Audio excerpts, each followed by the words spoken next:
right, so letter D is similar really to letter B.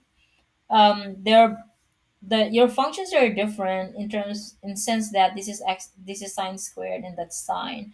But really, if you think, let's simplify this one. Like, think of sine. Where's my pen? Okay, think of sine theta as equal to x. So really, you can rewrite this as 2x squared minus x minus 1 equals 0, right? We're answering letter D.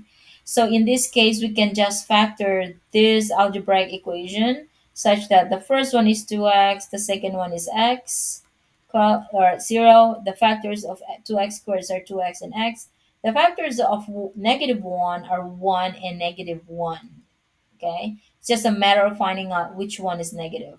Well, if you want to have a negative one when you add them, then this has got to be a positive and this is a negative. Okay, so I'm not really gonna be talking about factoring here because that's not the scope of this lesson. It's really more on the trig ratio, but I assume that you can factor your algebraic qua- quadratics like this.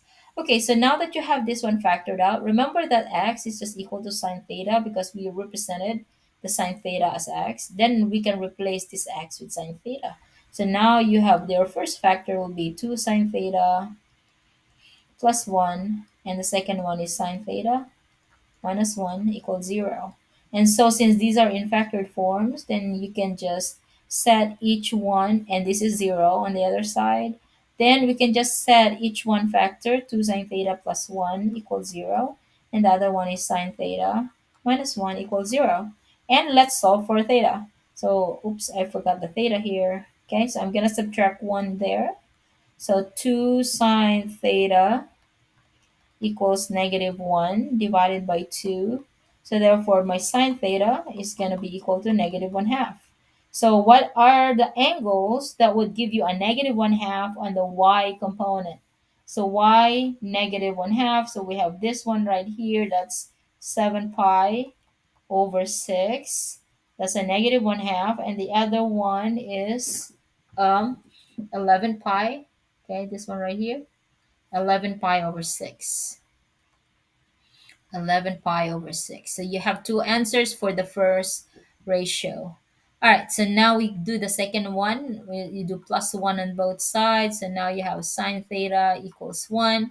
Therefore, your angle, your theta, is equal to sine inverse of negative of positive 1. Okay, a positive 1. So where do you get an angle wherein the sine is equal to a positive 1? So first component, so this is a positive 1, but that's an x. So that's not what we're looking for. We want the x that is 1. Uh, this is sine. We want a y that is 1. So therefore, we have that. Is there anywhere else? Well, that's the only one where the y is equal to 1. So this must be pi over 2. So these are your three answers, pi over 2, and then pi over 7 pi over 6, and 11 pi over 6.